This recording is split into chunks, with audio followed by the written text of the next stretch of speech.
जोशी परिवाરના સંસ્થાપક સંયોજક આધુનિક બિરસા પવન દાદા આપણને માર્ગદર્શન સાંભળશે. દાદા જોહાર. અલ્લા ભાઈ સ્પીકર पे लाइन बंद થઈ ગઈ આખી. जय जोहार मेरे दोस्तों. અવાજ તો આવે છે? हेलो. તમને સંભળાય છે ને? પેલી બાજુ जो साथी पीछे खाना खाने में व्यस्त है उनको भी बुला लीजिए. खाना पूरा बना नहीं है अभी और आसपास में सभी पंडाल में बैठ जाओगे तो अच्छा होगा. जरी सभी करो अंदर आ जाओ. यार અહીંયા આવો ने. वो काउंटर वाले हैं उनको भी बुला लो. आप लोग उधर खड़े हो वो भी आ जाओ. आ जाओ भाई, आ जाओ, अच्छा होगा.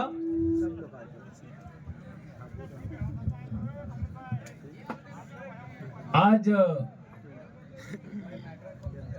दाहोद के सिंगवड़ तालुका में आदिवासी परिवार का जो चिंतन शिविर आयोजित हो रहा है उसमें सबसे पहले हमारे पूर्वजों को नमन. हमारे बाप दादा जिन्होंने हमारे लिए बहुत बड़ा काम करके गए हैं उन सभी को नमन करते हुए हमारे मंच पर कालीबाई, जयपाल सिंह मुंडा, बिरसा मुंडा, संत गोविंद गुरु महाराज, बाबा साहब अंबेडकर, हेलो, सभी को नमन करते हुए सेटिंग अच्छा करो. नमन करते हुए मैं अपनी बात रखना चाहूंगा. चूंकि आपने कई सारे साथियों को सुना और सभी ने बहुत बढ़िया बात रखी. जो बात हमारे समाज के लिए जरूरी है वह सभी बातें रखी आपके बीच में. और एक लंबे अरसे बाद दाहोद में हमारा जिस तरीके का प्रभाव है उस प्रभाव की झलक आज पुनः हमको सिंगवड़ में देखकर हमें विश्वास है कि अब हम वापस अपने पुराने रूटीन पर आ जाएंगे. बेशक हमारे साथियों ने जैसा बताया कि हम छोटी मोटी पिछले वर्षों में गलतियां कर बैठे जिसकी वजह से जिस तरीके से हमारे इलाके में जन जागरण को एक मजबूती मिली, स्थायित्व मिला, वो यहां पर हो नहीं पाया. लेकिन मैं विश्वास करता हूं कि आज के कार्यक्रम को देखते हुए और यहां जितने साथी बोले उनको सुनते हुए मुझे पूरा विश्वास है कि अब हम लोग अपना जो वास्तविक रास्ता था जिस पर हम चलते थे तो दाहोद में अच्छे अच्छों की जड़ें हिल रही थी, वो दिन अब वापस आएगा ऐसा मुझे लगता है. दोस्तों, हमारे समाज की हम जब तक बात करते हैं, संविधान की बात करते हैं, लोकतंत्र की बात करते हैं, इतिहास की बात करते हैं, तो सभी लोगों के बारे में हम पढ़ते हैं, सुनते हैं, सब कुछ करते हैं. लेकिन जब आदिवासी की बात आती है तो कुछ स्पेशल होता है. सभी इंसान हैं और जो आदिवासी नहीं है वे भी आदिवासी हैं. लेकिन वे हमारे देश के आदिवासी है या नहीं, ये बात हमको समझने की जरूरत है. जिसे हम भील कहते हैं, संथाल कहते हैं, मुंडा कहते हैं, उराव कहते हैं,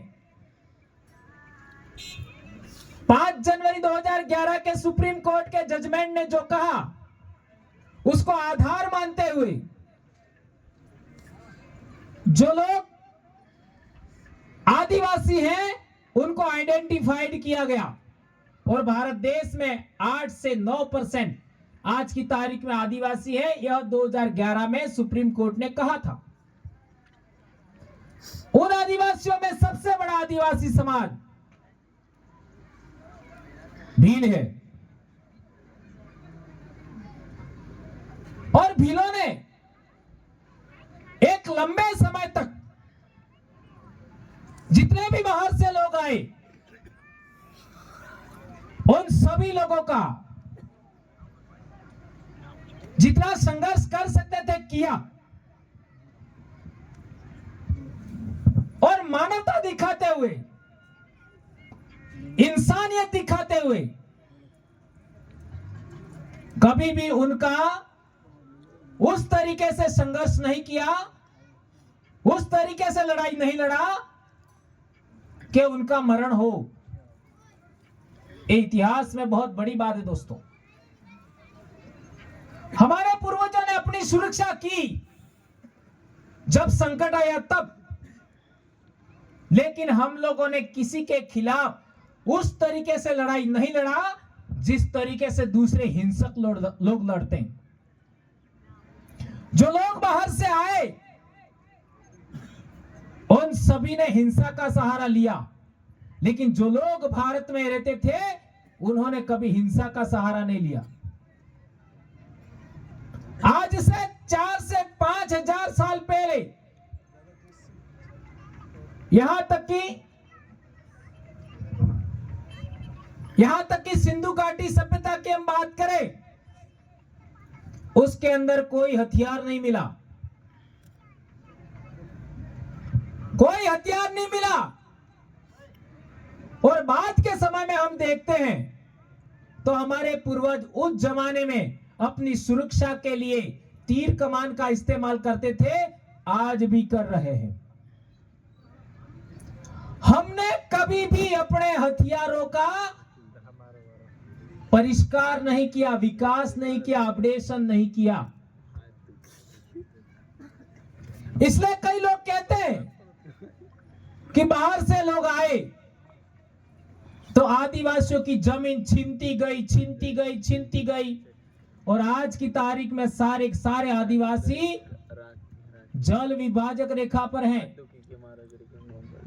जहां पानी गिरने के बाद इधर उधर जाता है वहां बसे हुए हैं, और जहां नदी नाले हैं, अच्छे खेत बन सकते हैं, अच्छी नहरें बन सकती हैं, अच्छे तालाब बन सकते हैं, वहां आदिवासी आज की तारीख में नहीं है।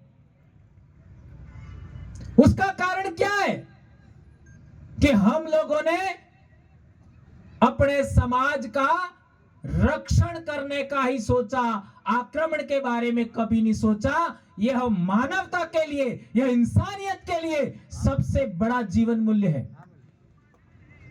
लेकिन लोगों ने इसका अर्थ दूसरा निकाला कि हम लोगों ने, हमारे पूर्वजों ने रक्षा नहीं किया। अरे भैया, रक्षा करने के लिए जिसने, कुदरत ने, प्रकृति ने जिस इंसान को पैदा किया उसका मारना ही जरूरी है क्या? आज किसी भी देश में चले जाओ, वहां 2 ही तरीके हैं, या तो हमारे साथ आ जाओ या तुमको खत्म कर दिया जाएगा। कहीं पर भी चले जाओ, दुनिया के किसी देश में चले जाओ, आदिवासी के अलावा कोई ऐसी कौम नहीं है जो इन 2 सिद्धांत को नहीं मानती। या तो हमारे साथ आ जाओ या मरने के लिए तैयार हो जाओ। आदिवासियों ने कभी भी ऐसा नहीं किया। आदिवासियों ने कभी भी ऐसा नहीं किया।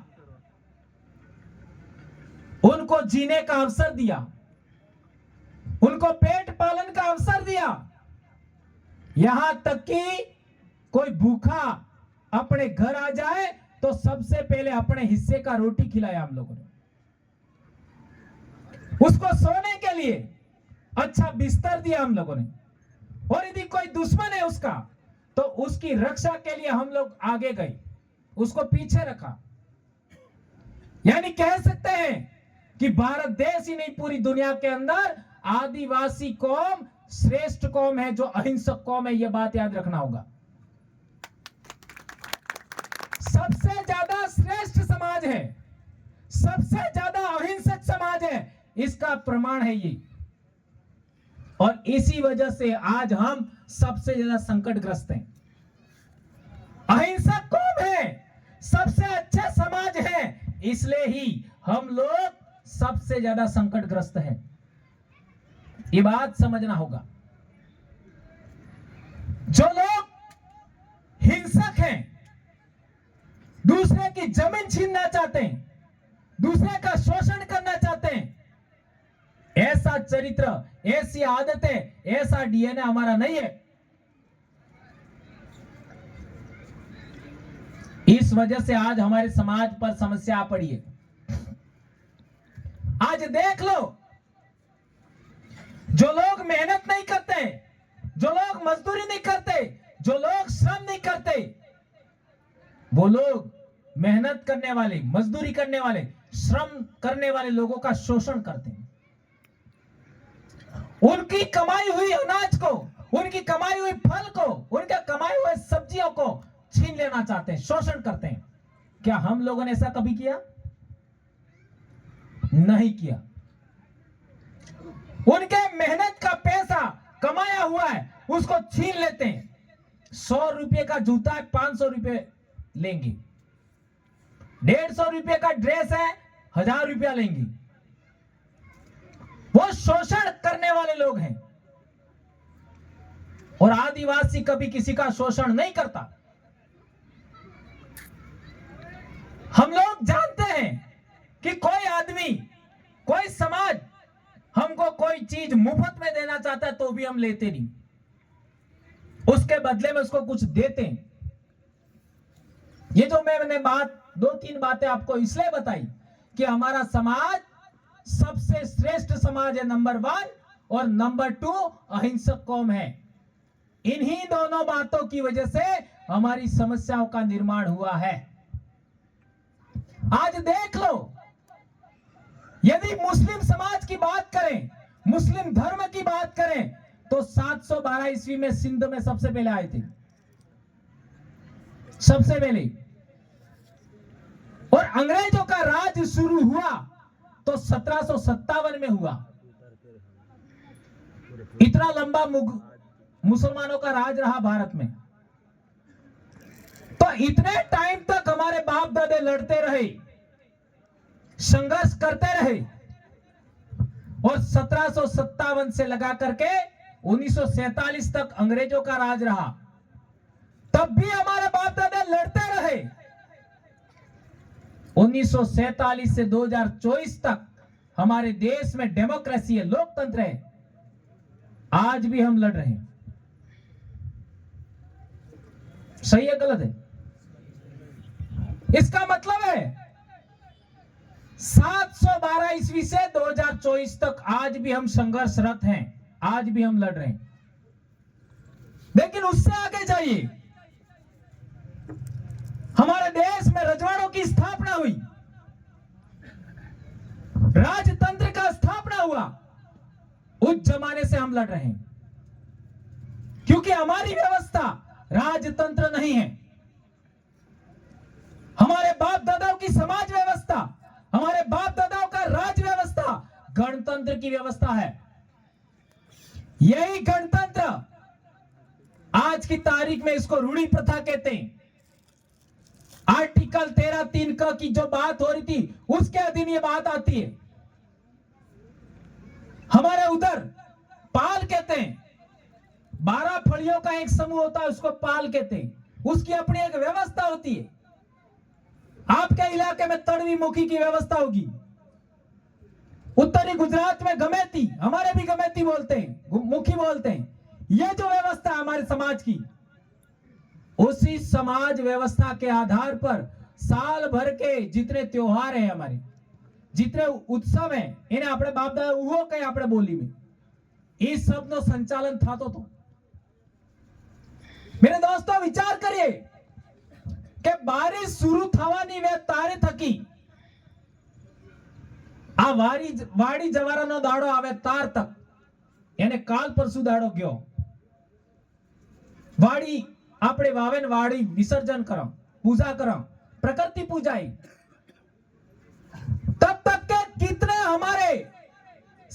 की रूढ़ी प्रथाएं थी। बारिश अच्छी होनी चाहिए, इसके लिए भी पूजा थी। सही कह रहा हूं, गलत कह रहा हूं? सही। जो मेरी उम्र के वो सबको पता है। बारिश आने के बाद, मक्का की बुआई के बाद 2-3 पत्तियां होती है मक्का की, इसमें कोई कीड़ा मकोड़ा नहीं लग जाए, उसके लिए भी पूजा थी। इससे आगे बढ़ते हैं हम लोग। यदि टाइम पर बारिश नहीं आती है तो अच्छी बारिश होना चाहिए, उसके लिए पूजा थी। उससे आगे बढ़ते हैं हम लोग। बारिश ज्यादा हो जाती है, रुकती नहीं है, तो बारिश को रोकने का भी विधान था। बारिश ज्यादा होने के बाद यदि इंसानों में कोई बीमारी हो गई, सीलन हो गई, एकदम गीला हो गया एरिया और हम बीमार हो रहे हैं, तो बीमारी को खत्म करने के लिए, बीमारी को गांव से बाहर निकालने के लिए, अभी किसी ने बात किया था जातर की, हमारे उधर रोक रगड़ा रथ होता है, उसका अपना विधान था। और बारिश खत्म होने के बाद वापस हियाळानी फसल पेरवा पहले हियाळानी फसल नो આપણે જમીન में કેટલી નમી है એના બદલે વાડી જવારા था। ये सृजन शक्ति की उपासना थी। उसकी उपासना हम लोग 5 दिन करते हैं, 7 दिन करते हैं, 9 दिन करते हैं, और 10वें दिन सारे इलाके के लोग एक जगह इकट्ठा होकर के क्या करते थे? मेला लगता था। और झाबुआ में आपने देखा ही होगा पाड़ा मारते, पाड़ा हमजी क्या, ये हमारे इलाके में भी होता था, आज भी हो रहा है।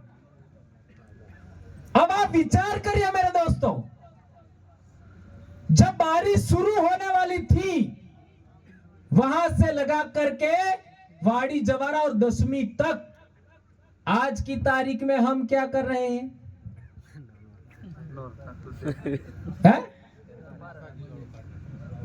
नवरात्रि गरबा गरबा सब कुछ खत्म कर दिया। 10-10 दिन के 3 से 4 उत्सव हैं, और इन धतंगों में हम लग गए, और इन धतंगों की वजह से आदिवासी कौम 2 प्रकार की पूजा करती है, एक प्रकृति की उपासना करती है, एक पूर्वजों की उपासना करती है। दोनों पूजा हमने छोड़ दिया। हमने मात्र दिवाली के बाद शीरा पूजन 14 को करना जारी रखा है, बाकी सब खत्म। तो जब आपको आपके पूर्वजों की शक्ति आपको साथ कैसे देगी, बताओ मेरे को? आपने अपने पूर्वज जो करते थे वो सब छोड़ दिया, प्रकृति उपासना करते थे छोड़ दिया, अन्न उपासना करते थे छोड़ दिया, जंगल की उपासना करते थे छोड़ दिया, वन की उपासना करते थे छोड़ दिया, भूमि की उपासना करते थे छोड़ दिया, बाप दादाओं की उपासना करते थे छोड़ दिया। तो वो शक्तियां जिन्होंने हमारे बाप दादाओं को इतने साल तक जिंदा रखा, यहां तक लाए, वो आपका साथ क्यों देंगे? बोलो। आज हमने वो देवी देवता पकड़ लिए, वो अवतार पकड़ लिए, वो भगवान पकड़ लिए जो हमारे बाप है ही नहीं। है? जो हमारा बाप नहीं है, हमारा मां नहीं है, उसके आगे अगरबत्ती जला रहे, और जो हमारा बाप है, जो हमारी मां है, उसको छोड़ दिया। सोचिए,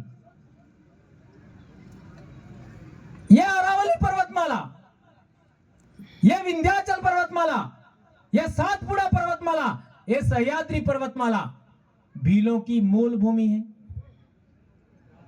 यहां जो भील बाप दादा पैदा हुए, आदिवासी बाप दादा पैदा हुए, हमारी माए पैदा हुई, वो ही हमारे कुलदेव कुलदेविया है, बाबा देव है, उनकी उपासना हमने छोड़ दिया।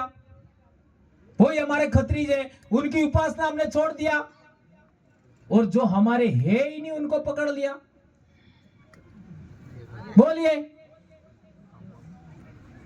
ये बात हमें समझना पड़ेगा। इसलिए दुनिया में सबसे पुराना जो धर्म था उसमें बहुदेववाद था। एक भाई ने बताया था क्यों था बहुदेववाद। अरे बाप दादा एक थोड़ी था, बहुत सारे थे, तो सबकी उपासना होती थी, सभी बाप दादाओं की उपासना होती थी, पूजा होती थी। वही था बहुदेववाद, वही था। आदिवासियों की कुलदेवियां बहुत है, जैसे भाभोर है, हमारे इलाके में उसको भेड़ मताई कहते हैं। ताबियाड़ है, उनकी भी भेड़ मताई है, उसका वास्तविक नाम है हारेण। कई लोगों को तो पता ही नहीं, पता ही नहीं। जब पता ही नहीं है तो आप लोगों ने दूसरे को पकड़ लिया, जब दूसरे को पकड़ा तो आप दूसरे हो गए, हमारे नहीं रहे। आए समझ में? कुछ नहीं आया? आपने दूसरे को पकड़ लिया तो दूसरे के हो गए,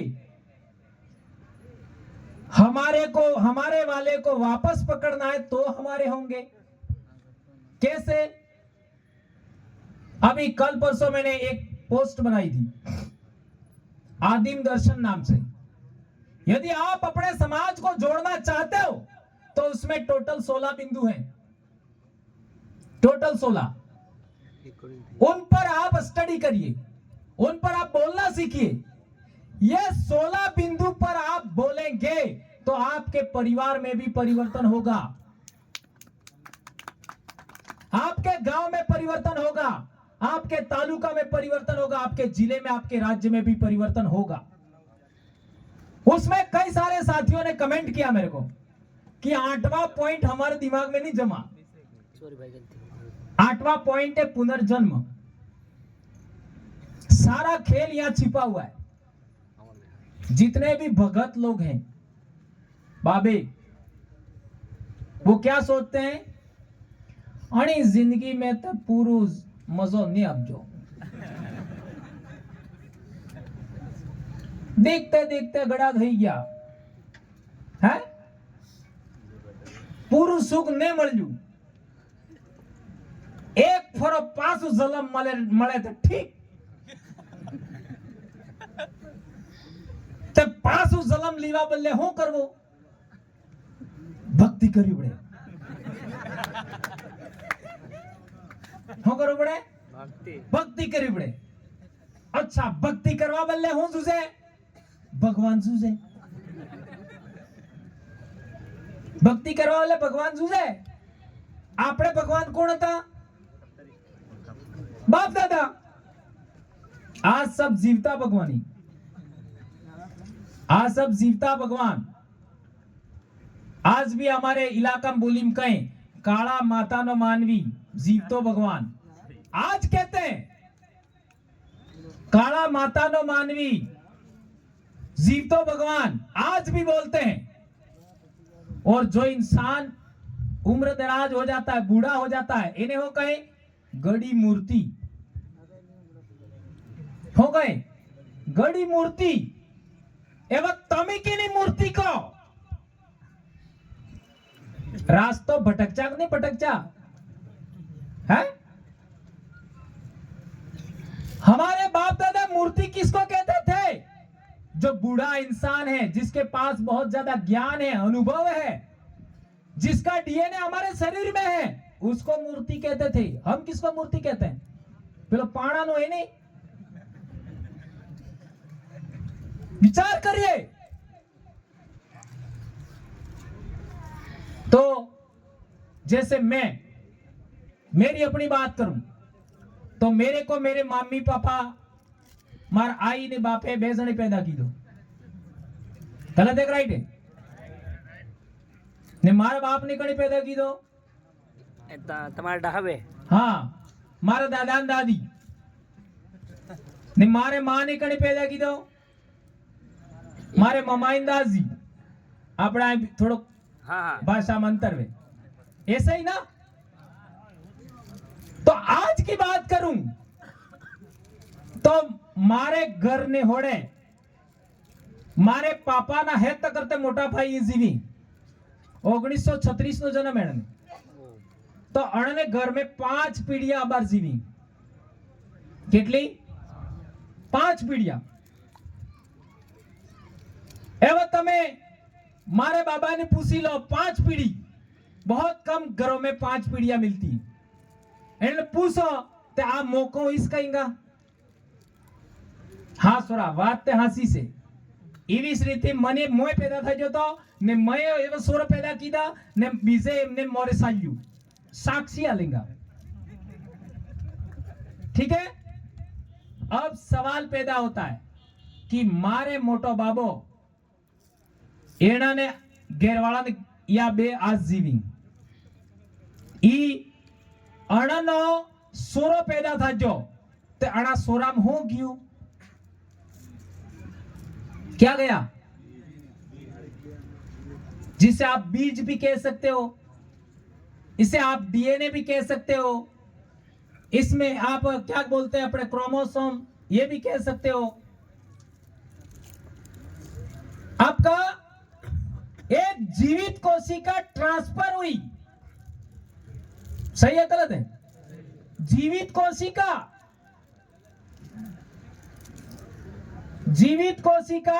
बच्चे में ट्रांसफर हुई वही जीवित कोशिका बच्चे से बच्चे में ट्रांसफर हुई वही जीवित कोशिका बच्चे से बच्चे में ट्रांसफर हुई वही कोशिका और बच्चे में बच्चे आगे ट्रांसफर हो रही है सही है गलत है अब बताओ मेरे को मेरे शरीर में जो जीवित कोशिका है वो कितने साल पुरानी है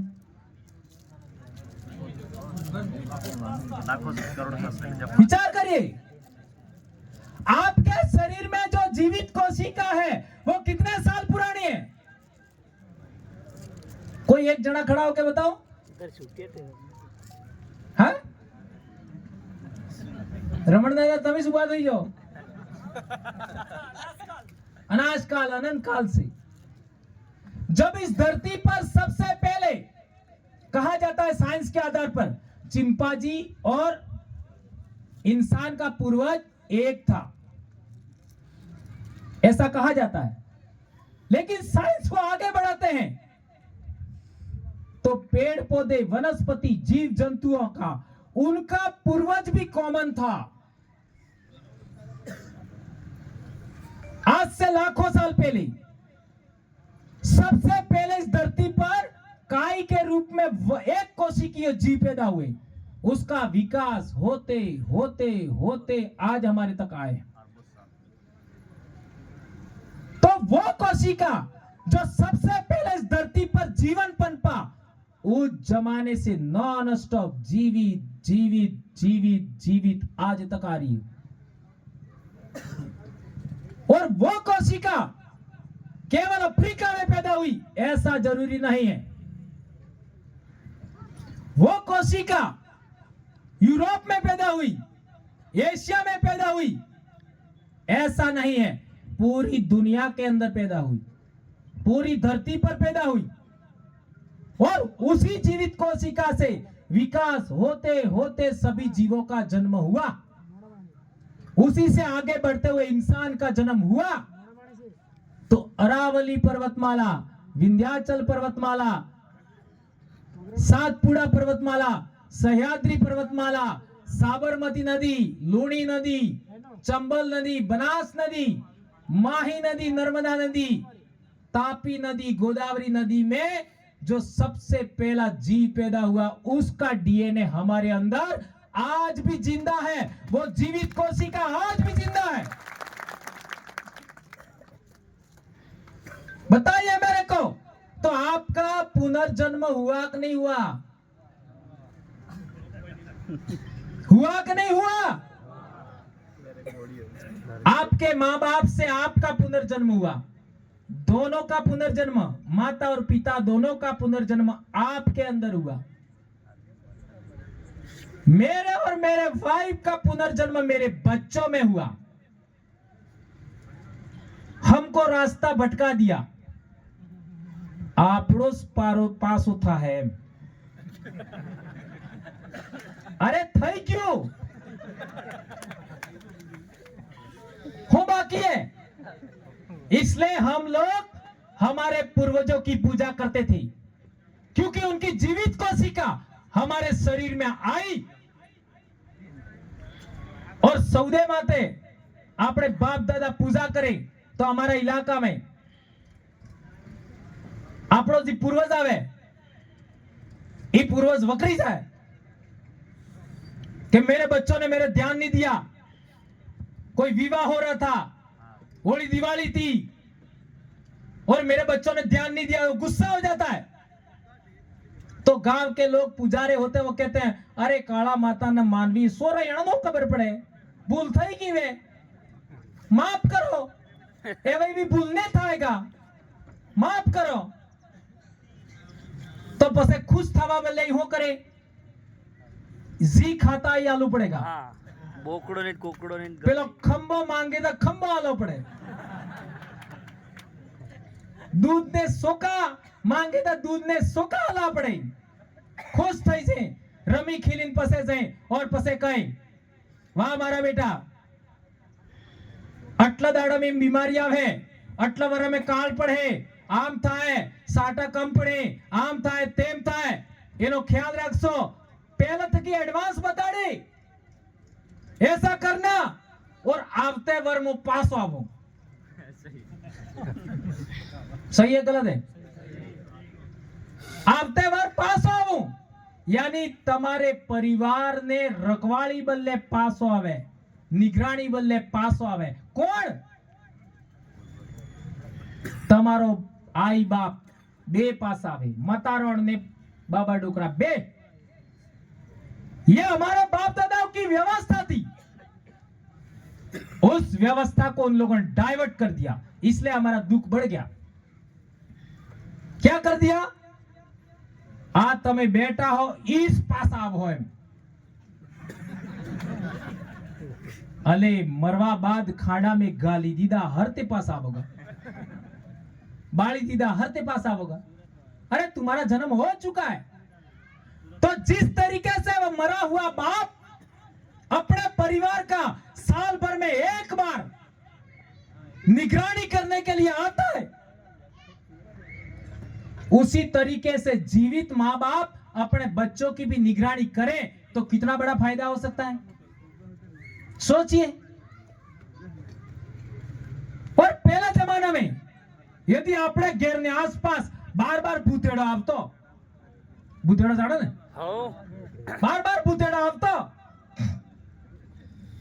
तो हमारे बाप दादा हूं करता दीवो बारता।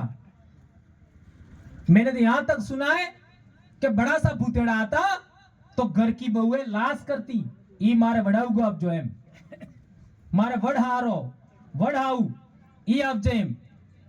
ऐसा हमारे पूर्वजों की मान्यता थी। कोई इलाके में नाग आ गया और जा नहीं रहा है तो भी हमारे लोग दीपक करते थे, अपना पूर्वज मानते थे। अब बताओ दूसरा पॉइंट था कर्मफल, 9वां। यदि आपके दादा ने, यदि आपकी दादी ने कोई परिवार के लिए अच्छा काम किया, अच्छा खेत बनाया, अच्छा कुआं बनाया, अच्छी आपको पढ़ाई कराई, अच्छा घर बनाया, तो आपको लाभ होगा कि नहीं होगा? आपके दादा ने, आपके बाप ने, जो दादा ने अधूरा काम छोड़ा, याद रखना, जो दादा ने काम किया, दादा ने अधूरा छोड़ा था, यदि वो काम आपके पिताजी ने पूरा किया तो आपका परिवार को सुख संपन्नता मिलेगी नहीं मिलेगी? आपका परिवार आगे बढ़ेगा कि नहीं बढ़ेगा? और यदि आपने अपने पिताजी का अधूरा काम छोड़ा गया था उसको आगे बढ़ाया तो आपके बच्चों का लाभ होगा कि नहीं होगा? यह है कर्मफल। दादा ने अच्छा काम किया, बेटे को फायदा हुआ, बाप को फायदा हुआ। बाप ने अच्छा काम किया, मेरे को फायदा हुआ। मैंने अच्छा काम किया, मेरे बच्चों को फायदा हुआ। मेरे दादा तीसरी तक पढ़े लिखे थे। उदाहरण से समझाता हूं। मेरे दादा पाठ पढ़ना जानते थे, उन्होंने हमको पढ़ाने में मदद किया तो हम पढ़ लिख गए। मेरे पिताजी सुथार थे, इधर उधर मजदूरी किया, कुल्हाड़े वसूला लेके घूमे, मेरे लिए पैसा इकट्ठा करके मेरे को पढ़ाई में मदद किया। मैं पढ़ गया, मैं नौकरी लग गया। एक बार क्या हुआ, मैं 9वीं क्लास में पढ़ रहा था तो हमारे भाई थे, काका बाबा, हम 7 जने एक कमरे में रहते थे। तो इनमें से 2 जने, अब कहने लायक नहीं है, वो मेरे को आज भी डांट सकते हैं लेकिन कह ही देता हूं। वो दोनों रात को गीत खेलने के लिए गांव में आए, गीत रम्मा बल्ले विवाह वाला। तो मेरी दादी है, वो आज हम जिस गांव में रहते हैं वही किए। क्यों? क्योंकि हम तो सुराता के हैं, वो मामा के परिवार गांव में आके हम रहते हैं। मेरे दादा इधर आ गए तो उनके जो भाई थे उन्होंने देखा आते हन्ना न सो रहे सोरन सोरा, हन्ना हमारी दादी ना, हन्ना न सोरन सोरा इतने हिमरवाड़े पड़े ने आया भी गया। सिमलवाड़ा पढ़ रहे थे, यहाँ रात को आ गए तो उन्होंने मेरी दादी को शिकायत किया। क्या शिकायत किया? तार सुरान सुरत मेरा मापजे दरवाटे रात्रि। तो मेरी दादी का एक परिवार सिमलवाड़ा के पास गुदावाड़ा में रहता है, वहां दादी वहां गई अकेली, अनपढ़ दादी, और वहां से वो आई मेरे कमरे पर किसी को ले करके। तो मैं अकेला इतना बड़ा चड्डा पहन करके बैठा हुआ था, पढ़ रहा था बनियान दोनों पहन के, क्योंकि उस समय ऐसे चड्डे होते थे वो बड़े वाले पट्टे वाले, नीचे बैठ के पढ़ रहा था। दादी आई तो जय गुरु महाराज किया, दादी को पानी पिलाया, मैं तो वापस पढ़ने बैठ गया। दादी से क्या बात करना है ना, अपने घर के आए होंगे। फिर दादी ने पूछा बीजा सोरा की गया, तो मैं कही तू मने नहीं पतो क्यों आए जाता रह जा। एम पहला मैं कह दी थी, शिकायत कर दी थी, मार दादी बहुत खतरनाक थी। वो पीटती ऐसी थी कि जैसा तो बाप भी नहीं पीट सकता, टीचर भी नहीं पीट सकता, माँ भी पीट नहीं सकती। बहुत डेंजर थी मेरी दादी।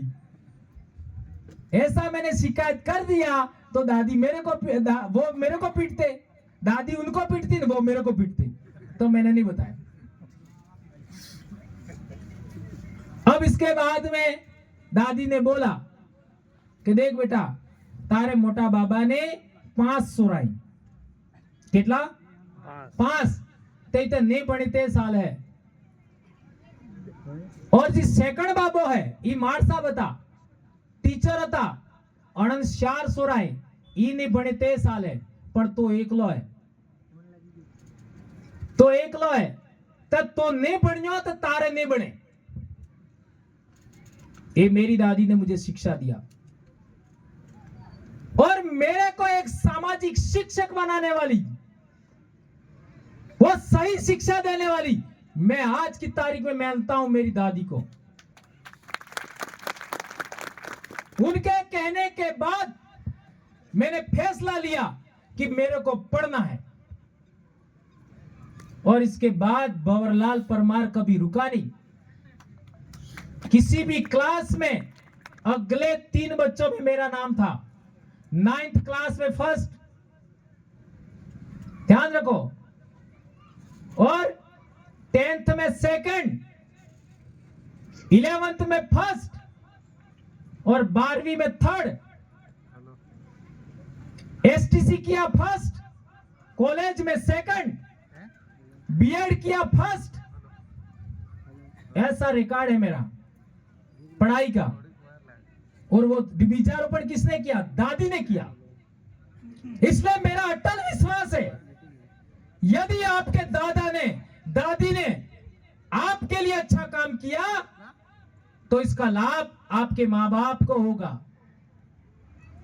यदि आपके माँ बाप ने कोई अच्छा काम किया तो उसका फायदा आपको होगा। आपने अच्छा काम किया तो आपके बच्चों को लाभ होगा। यही है कर्मफल। और आपने हो विचार की दो अगरबत्ती पूजा पाठ करहा ते असल कर्म था है ते पासो जलम मळ है और भक्तन ते आए तक है मो एकलो अमरापुर जातो रो तो साल है गेरवाड़ी नहीं आवे ते साल है क्योंकि वो बापड़ी पीली ते पूजा पाठ करवा थे गिरे जी भजन मंडली में जावा थे गिरे जी आरती में जावा थे गिरे जी इंद सौरभ हबाड़ा पड़े गैर परिवार डूबी बाकरा साला विचार करिए ये वायरस किसने फिट किया हमारे दिमाग में। आज इस्लाम धर्म देखो वहां पर भी ऐसा ही है, ईसाई धर्म में देखो वहां भी ऐसा ही है, और हमारे धर्म का आज तक कोई नाम फाइनल हुआ ही नहीं है, उनमें भी ऐसा ही है। जब से आदिवासी बोलने लगा कि हम हिंदू नहीं हैं, तब से नया धर्म का नाम आ गया, पहले कुछ और नाम था। और वो भी हमने इसलिए बोला कि दयानंद सरस्वती ने सत्यार प्रकाश में लिखा है, इसलिए हमने बोला था, हमारे पास प्रमाण था, ऐसा हमने बोल दिया। और बोला भी इसलिए था कि आदिवासी हर एक काम ऐसे करता है और दूसरे समाज के लोग हर काम ऐसा करते हैं, ऐसा क्यों है, यह समझाने के लिए हमेशा बोलते थे। आज वो कोई बड़ा मुद्दा नहीं, अब नए नए नाम आ रहे हैं। तो सभी धर्मों में एक जैसी बात है। अब सवाल पैदा होता है, तमे गरबा जटला रमो अणाम जटली देविया है, अणाम तमारी कटली कुल देविया है, बताओ कई कटली कुल देविया है। मो डामोर परमार हूं, तुम्हारी कुल देवी विजाहण है, विजाणम आणि 9 देवियम विजाण है ने भाभोर ताबियाड़ रोत, इन लोगों की कुल मता ये हारेण है, हारेण नहीं है। आपका जो लोग कटारा है उनकी कुल देवी कौन सी है? हमारे नठारापाल, क्या नाम है, अभी दिमाग से निकल गया। डेंडोर, जितने भी डेंडोर लोग हैं उनकी कुल मताई है बोरेज मताई। आपका जितने बगोरा आहारी, आहारियों की कुल मताई है कड़वेल बोआल मताई। बगोरा मनात कोटेड़, इन लोगों की कुल मताई है वाजड़ मताई। और जो कटारा की मैं बात कर रहा था नठारा पाल में, उनकी कुल मताई है धराड़ मताई। क्या वो उनमें नाम है? नहीं।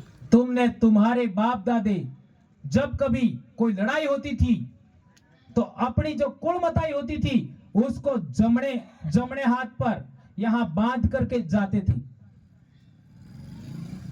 बांध करके जाते थे, साथ में लेके कपड़े में बांध करके रखते थे यहां पर। और यदि जिस आदमी का मान लो किसी कारणवश हत्या हो गई तो उसको ऐसे छोड़ नहीं देते थे, ये कुलमता यहां थी, वो निकाल करके दूसरा जीवित आदमी होता था उसको लेके जाता था। ये बात ध्यान रखो। इस तरीके से हमारे बाप दादे लाखों साल से हमारी कुलमताई को लेके आए।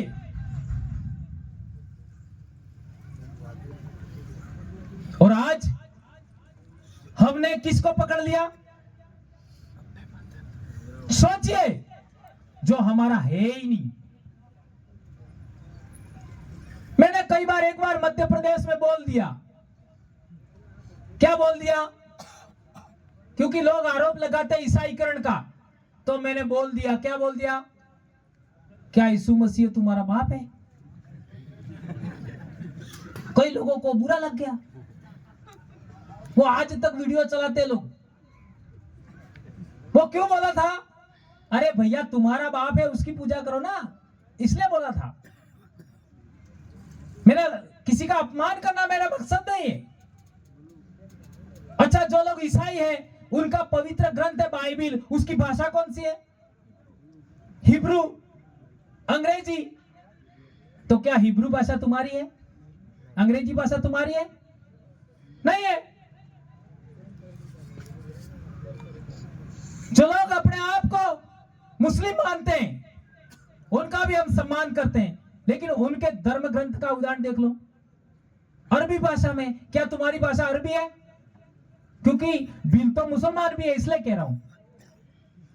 अब तुम्हारी अपनी बोली भीली है, उसका कोई सम्मान नहीं, कहीं उसका आपका क्या कहते हैं रजिस्ट्रेशन नहीं, 8वीं अनुसूची में शामिल नहीं। जब भाषा बचेगी तो संस्कृति बचेगी। ध्यान रखो, भाषा बचेगी तो संस्कृति बचेगी, और संस्कृति बचेगी, रूढ़ी प्रथा बचेगी तो आदिवासी धर्म बचेगा। आदिवासी धर्म बचेगा, आपकी रूढ़ी प्रथा बचेगी तो आप आदिवासी बचोगे। लेकिन हमको क्या पकड़ाया? पासो जलम थावु जुजे ते आप पूजा करो। તમે બીમાર થઈ ગયા, બીમારી મટાડવી है, आप पूजा करो। તમે गरीब हो, पैसे वाला थावु है, आप पूजा करो। તમારે સોના સાબરે नहीं तो आप पूजा करो। તમારે घेर बार नहीं है, असल पैसा घेर में रहता नहीं, आप पूजा करो। और तो और आदमी ने उम्र बढ़ा भी है तो आप पूजा करो। आज से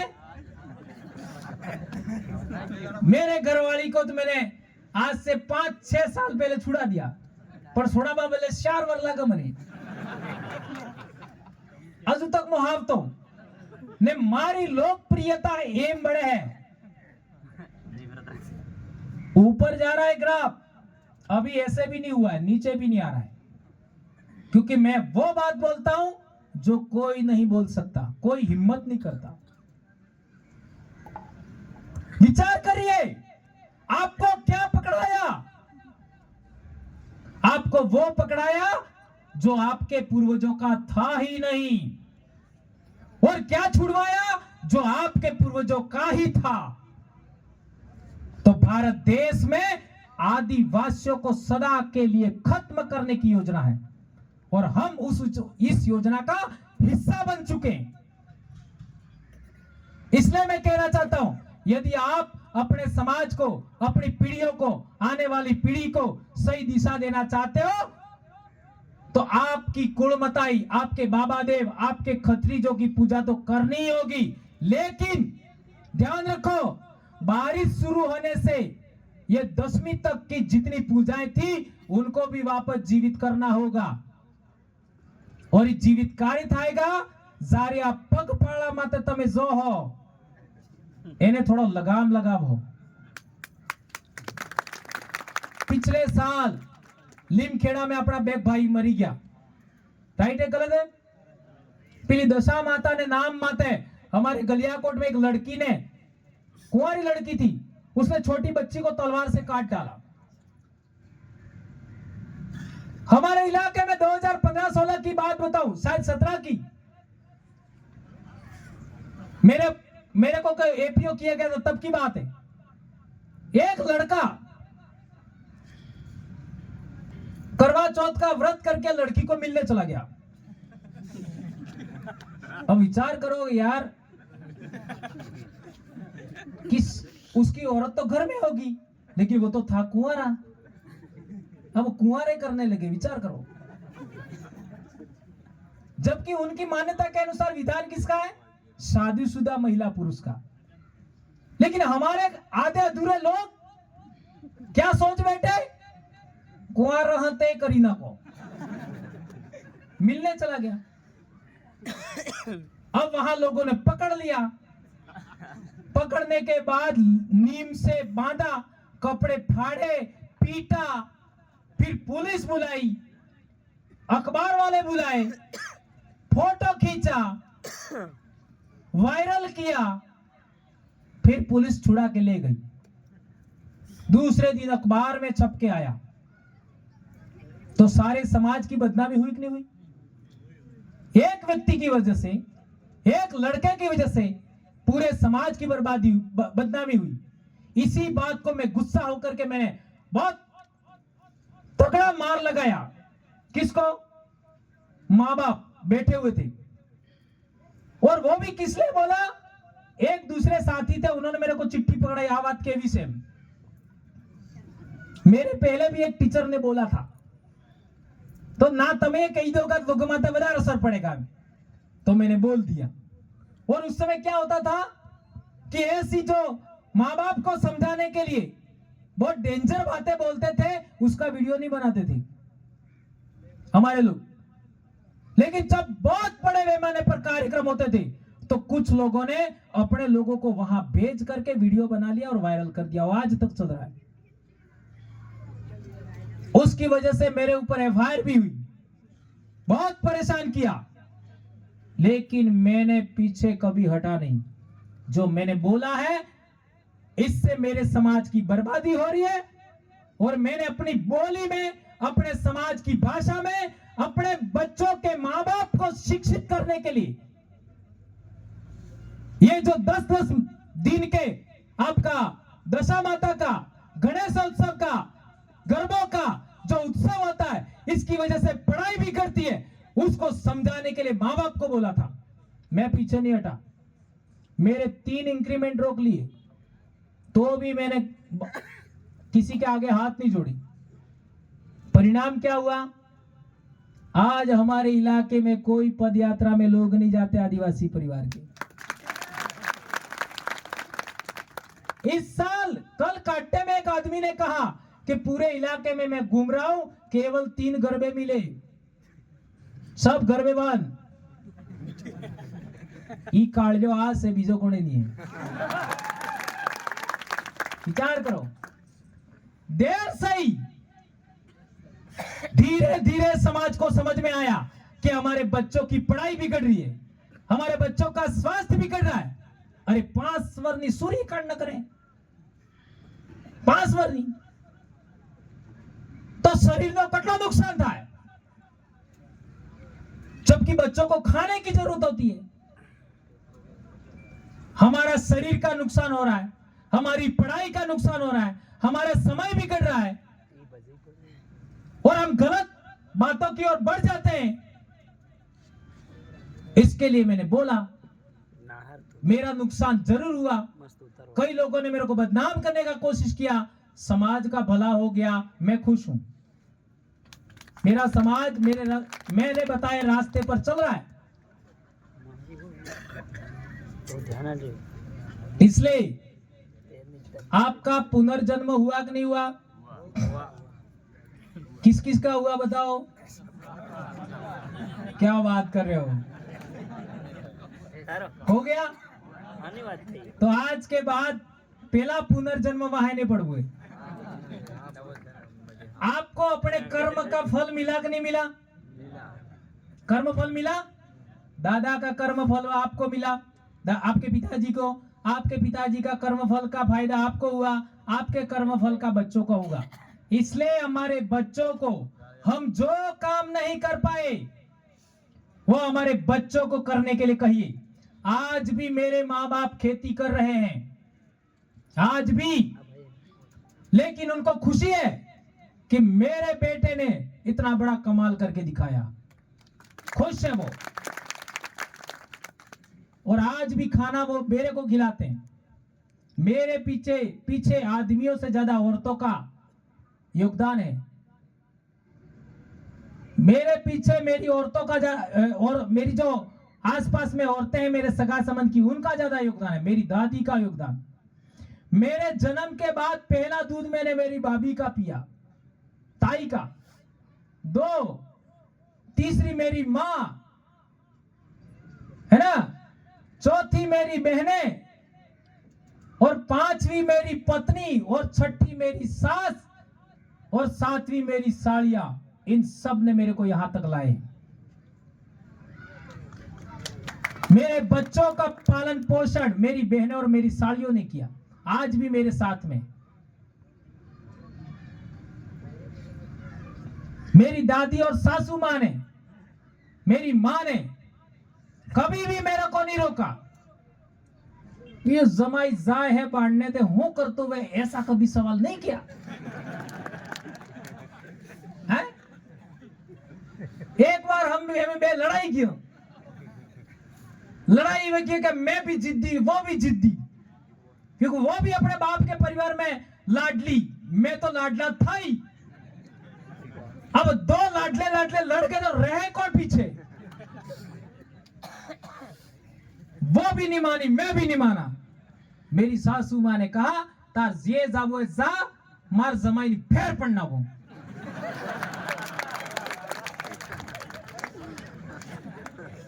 ये हिम्मत, ये साहस कौन कर सकता है? विचार करिए।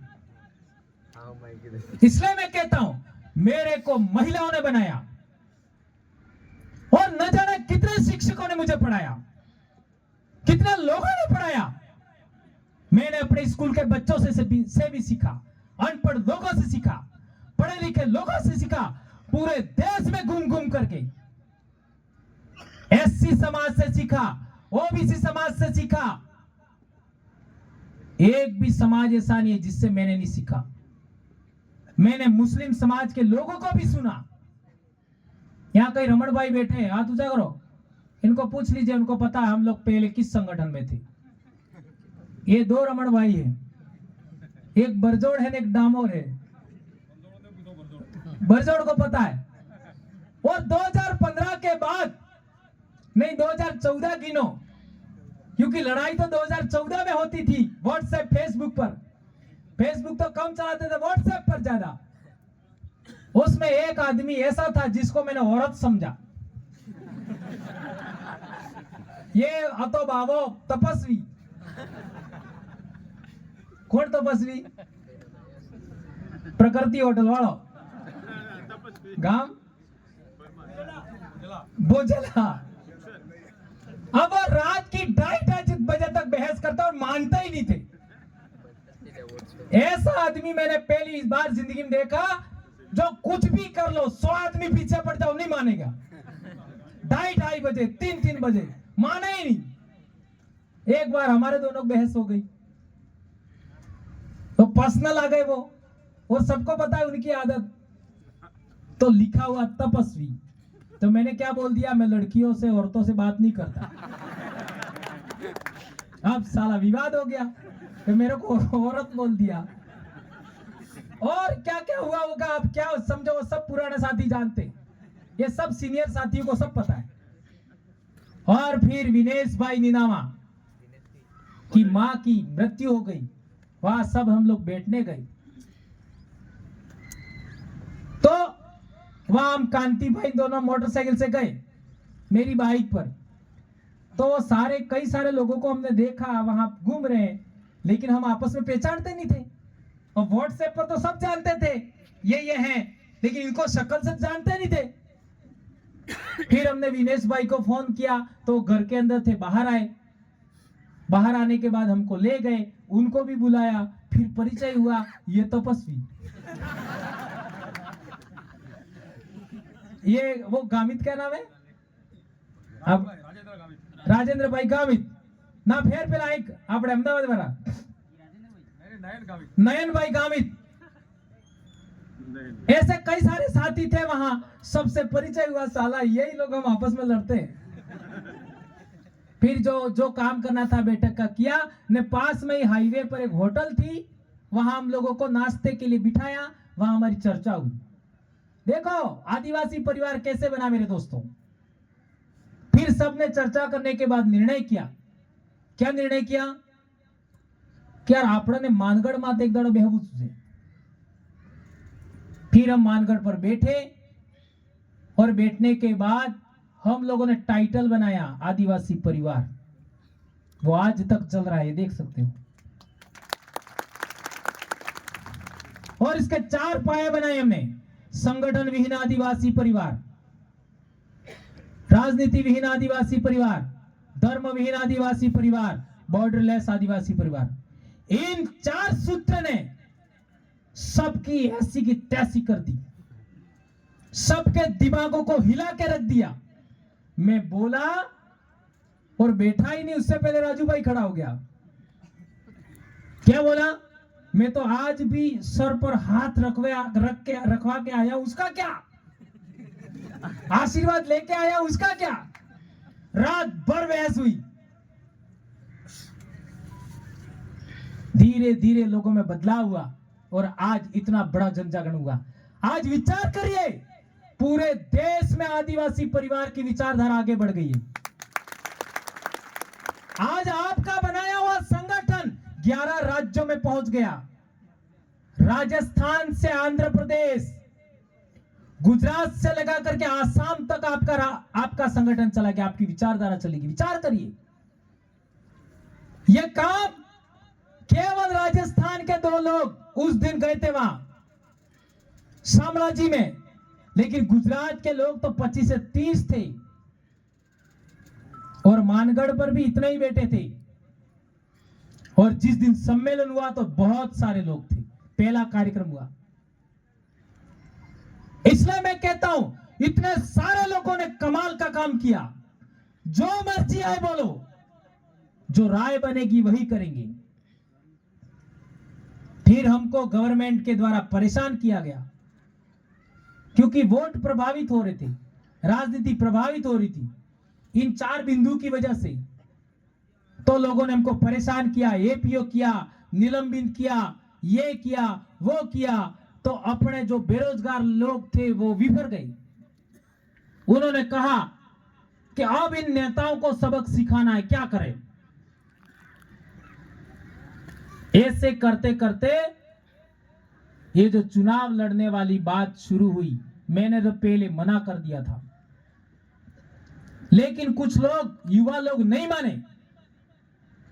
तो सबसे पहले हमने कॉलेज का चुनाव लड़ने के लिए बिल प्रदेश विद्यार्थी मोर्चा बनाया और हमने 2-3 मुद्दे रखे। क्या रखे? डूंगरपुर का राजा डूंगरबंडा था, उसके नाम पर यह कॉलेज होने चाहिए, नंबर 1। दूसरा, कालीबाई और नानाबाई खाट रास्तापाल में शहीद हुए, तो वहां एक पार्क का, एक बगीचे का नाम था नानाभाई पार्क, तो इसको नानाभाई खाट पार्क किया जाए। ठीक है। कॉलेज का नाम कालीबाई गर्ल्स कॉलेज है, तो उसके लिए किया जाए कालीबाई कलासुआ गर्ल्स कॉलेज किया जाए। मुद्दा, कोई मोटी बात नहीं, पर कमाल यह हुआ, बच्चों पर वो असर हुआ, कॉलेज में 100% चारों 4 पद थे, बिल प्रदेश विद्यार्थी मोर्चा जीत गया। और जो लोग बच्चों में दारू बांटते थे, पैसा बांटते थे, हार गए। और इसके बाद विजय जुलूस निकाला सितंबर में, पूरे देश भर से लोग आए और ऐसी रैली निकली कि जड़ें हिल गई। और इसके बाद तो गाड़ी ऐसी चल निकली, आज तक बुलेट ट्रेन के समान चल रही है, आज तक। तो आप में से कितने लोग विद्यार्थी मोर्चा में जुड़ना चाह रहे हो? हाथ ऊंचा करो। इन सबको विद्यार्थी मोर्चा में जुड़ना चाहिए। युवाओं के लिए दूसरा सामाजिक संगठन बनाया, यह संगठन भी नहीं है, यूनिट है। विद्यार्थी मोर्चा भी संगठन नहीं है, यूनिट है, इकाई है आदिवासी परिवार की। युवा मोर्चा बनाया। युवा मोर्चा के लिए आपकी उम्र 27 से 35 जरूरी है, इनके लिए यह बनाया। और 35 से ऊपर वालों के लिए बिल प्रदेश मुक्ति मोर्चा बनाया। तो बिल प्रदेश युवा मोर्चा में कौन कौन जुड़ना चाहते हैं बताओ?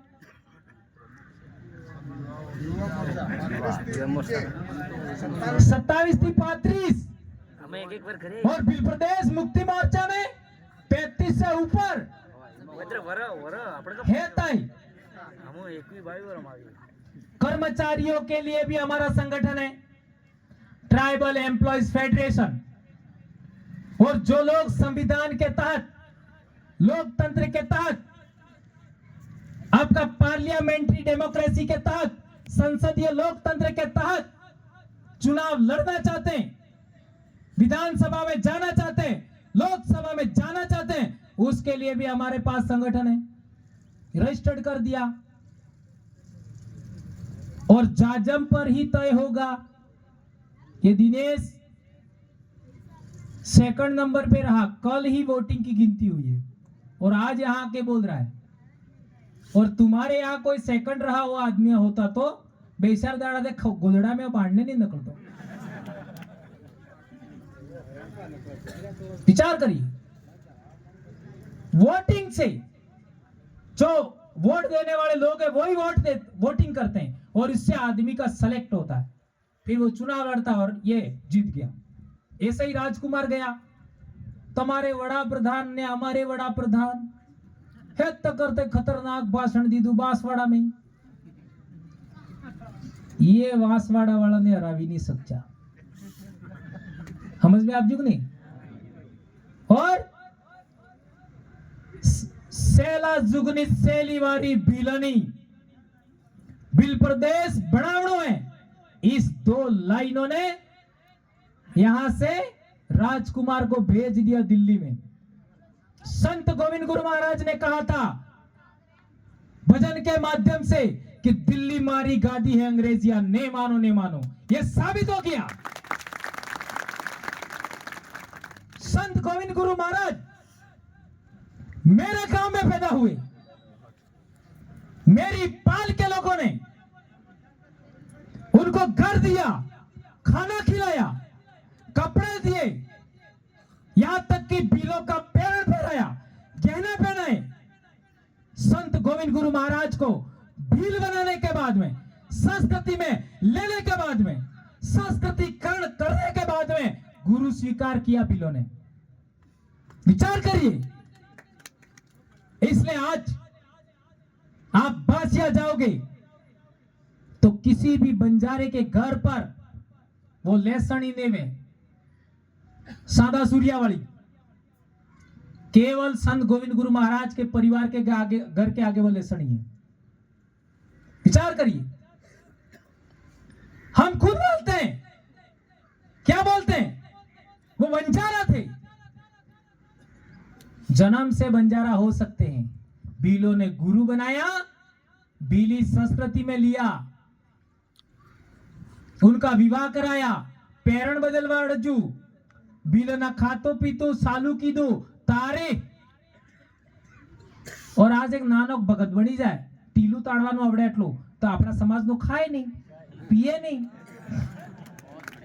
काय क्या भगत हो तुम। संत गोविंद गुरु महाराज कहता हाँ टीलू कर दी दू, टीलू करवाने तरीका था एम ने एम, टीलू कही दो आज तक बेटा तमन खवाय पीवाय ने, और वसने खाई लो मार भी को आवी जाए, पाई लो मार भी को नहीं आवे, खाई लो मार भी को आवी सके, पाई लो मार भी को नहीं आवे।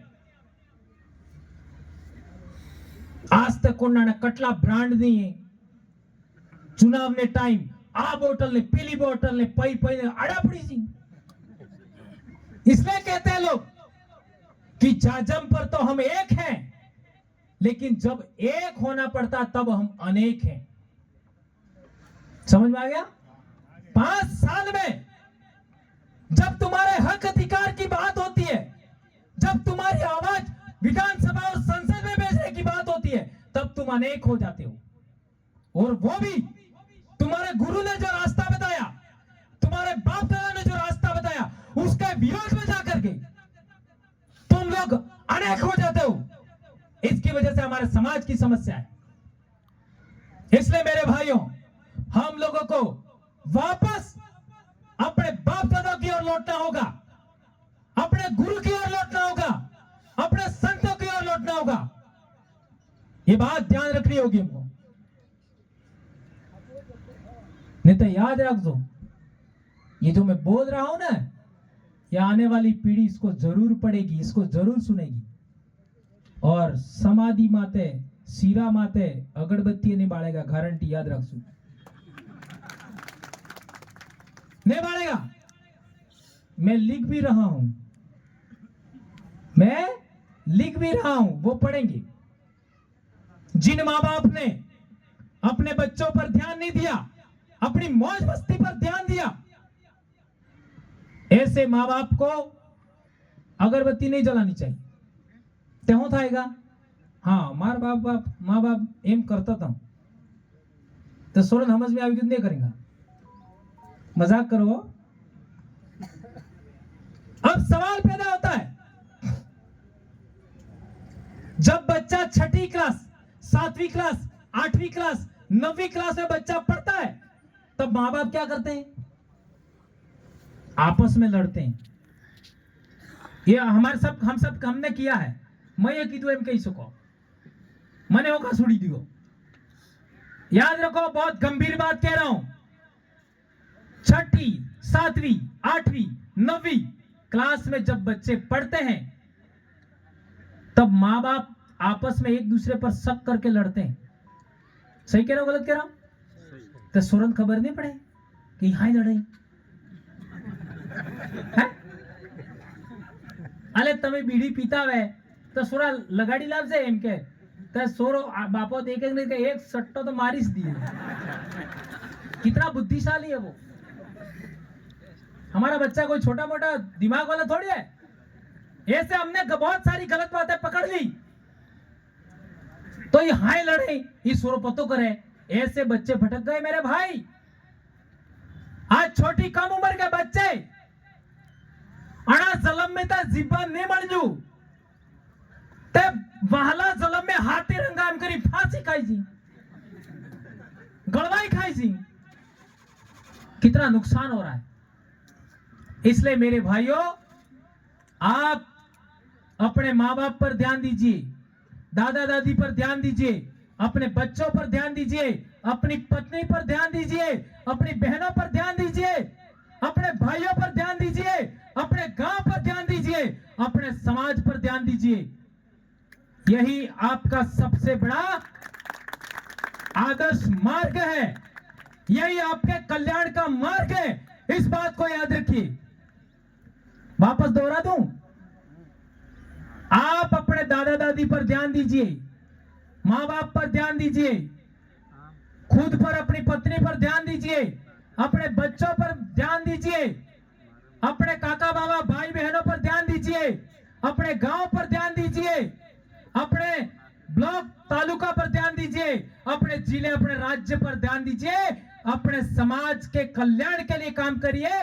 आपका भी कल्याण हो जाएगा और आने वाली पीढ़ियां आपको पूजेगी गोविंद गुरु संत सुरमाल महाराज के समान। ये सर्वोच्च मार्ग है, ये हमारे बाप दादाओं का इजाद किया हुआ मार्ग है। हमें किसी भी धर्म वाले का इजाद किया हुआ मार्ग पर चलने की जरूरत नहीं है। ये बात आप लोग आगे से स्वीकार करेंगे, मानेंगे, समझेंगे, आगे बढ़ाएंगे तो हमारे समाज का कल्याण होगा। ऐसी मैं बात मानता हूं, स्वीकार करता हूं। और यदि आप लोग मुझे स्वीकार करते हैं, मानते हैं, मेरे बताए मार्ग पर चलना चाहते हैं, तो ये अंतिम लाइनें जो मैंने बोली है उसका आप अमलीकरण करेंगे, ऐसी मैं आशा और अपेक्षा करता हूं। और दाहोद को डूंगरपुर से बहुत जल्दी आगे निकालना है, ये शपथ लेके जाइए यहां से। हमसे भी आगे निकलना है आपको। दाहोद के भीलों में वो ताकत है, वो पूरे गुजरात को हिला के रख सकते हैं। ये हमने देखा है, ये हमारी आंखों से देखा हमने, और ये आप काम करेंगे ऐसी मैं आशा करता हूं। मेरे सभी तमाम साथी जो 2014-15 से आज तक यहां तक आदिवासी परिवार को लाए हैं, उन सबको ग्रैंड सैल्यूट करता हूं, नमन करता हूं। आपकी वजह से ही भंवरलाल परमार है। आप नहीं होते तो मैं नहीं होता। इसलिए आप सभी को नमन करते हुए मैं अपनी बात समाप्त करता हूं। जय आदिवासी, जय जोहार, जय भील प्रदेश, जय बिरसा मुंडा, जय भारत।